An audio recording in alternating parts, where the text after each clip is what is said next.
دشمنی اور دشمن کے بارے میں امام علی علیہ السلام کے چند زرعی اقوال۔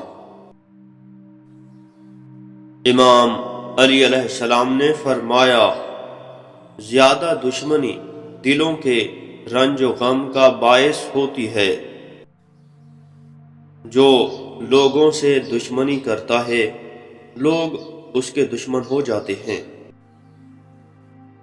جو تمہاری پرواہ نہیں کرتا ہے وہ تمہارا دشمن ہے۔ جو لوگوں سے دشمنی کرتا ہے وہ نتیجہ میں پشیمان ہوتا ہے۔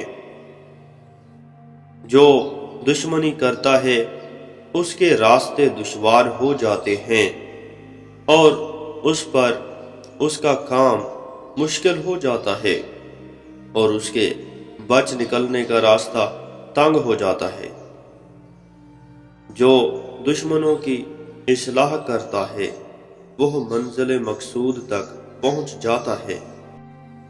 جس کو تمہیں نقصان پہنچانے میں فائدہ ملتا ہے وہ کبھی تمہارا دوست نہیں ہو سکتا۔